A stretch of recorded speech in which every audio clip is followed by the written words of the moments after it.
In my life, to give another example, the Mungers would have twice the assets they now have if I hadn't made one mistake of omission back in the 1970s. And really stupid. And I blew an opportunity that would have doubled my present net worth. That is a normal life. You get one or two. And how things work out, it's the basis. We all know people that are out married, their spouses are so much better. Think what a good decision that was for them. And what a lucky decision, way more important than money. And a lot of them did it when they were young, they stumbled into it. Now, you don't have to stumble into it. You can be very careful. A lot of people are wearing signs, danger, danger, do not touch, and people just charge right ahead. That's a mistake. Well, you can laugh, but it's still a horrible mistake. And it's been fun for the people on this board to know one another and work on these oddball things and to handle life's vicissitudes. Of course, it's very peculiar that we're so old. I mean, imagine a place where Gary Wilcox is one of the young men. And his wife is still a golf champion, but that's not because she's good when she's old. I mean, yeah, it's an amazing group, and that's an interesting example, too. Imagine being as old and as impaired as I am and having a pretty good time. How does that happen? Well, that is another story. I can tell a couple of other stories, too, because you like stories. Here's an apocryphal story that is very instructive. A young man comes to visit Mozart. And he says, Mozart, I want to write symphonies. And Mozart says, how old are you? And the man says, I'm 23. And Mozart says, you're too young to write symphonies. And he says, but Mozart, he says, you were writing symphonies when you were 10 years old. And Mozart says, yes, but I wasn't asking other people how to do it. Now there's another Mozart story. Here's the greatest musical talent maybe that ever lived. And what was his life like? Well, he was bitterly unhappy and he died young. That's the life of Mozart. What the hell did Mozart do to screw it up?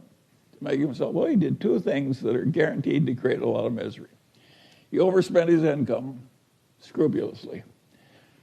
That's number one. That is really stupid. And the other thing was he was full of jealousies and resentments.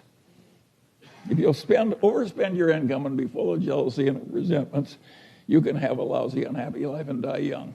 All you've got to do is learn from Mozart. You can also learn from that young man who was asking Mozart how to write symphony. The truth of the matter is that not everybody can learn everything. Some people are way the hell better. And of course, no matter how hard you try, there's always some guy that achieves more. Some guy or gal. And my answer is, so what? Does any of us need to be the very top of the whole world? It's ridiculous. And another thing that people do that I regard as amazing is they build these enormous mausoleums. I think they figure they want people to walk by that mausoleum and say, gosh, I wish I were in there.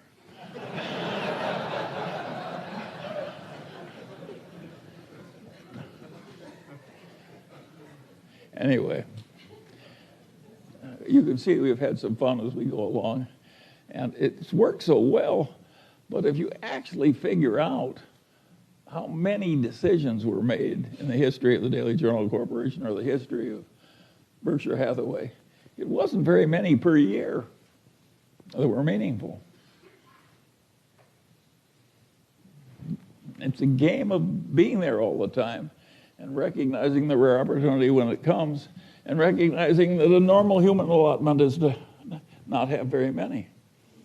Now, there's a very confident bunch of people who sell securities who act as though they've got an endless supply of wonderful opportunities. Well, those people are the equivalent of the racetrack tout. they're not even respectable. It's not a good way to live your life, to pretend to know a lot of stuff you don't know and pretend to furnish you a lot of opportunities you're not furnishing. And my advice to you is avoid those people, but not if you're running a stock brokerage firm. You need them. But it's not the right way to make money. And this business of controlling the costs and living simply, and that was the secret. How much money? Warren and I had tiny little bits of money. We always underspent our incomes, and we invested, and if you live long enough, you end up rich. It's not very complicated. And now there is a part of life which is, how do you scramble out of your mistakes without them costing too much? And we've done some of that too. And if you look at Berkshire Hathaway, think of its founding businesses: a doomed department store, a doomed New England textile company, and a doomed trading stamp company. Out of that came Berkshire Hathaway.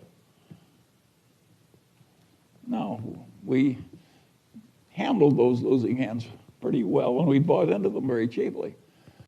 But of course, the success came from changing our ways and getting into the better businesses.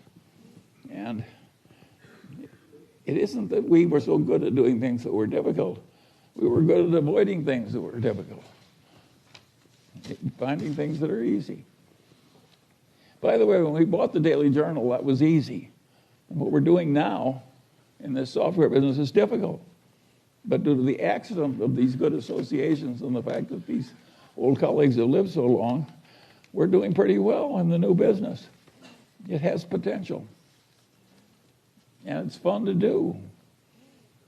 And how many declining newspapers have hundreds of millions of marketable securities lying around and a new business with some promise? We're like the last of the Mohegans. It's for Jerry.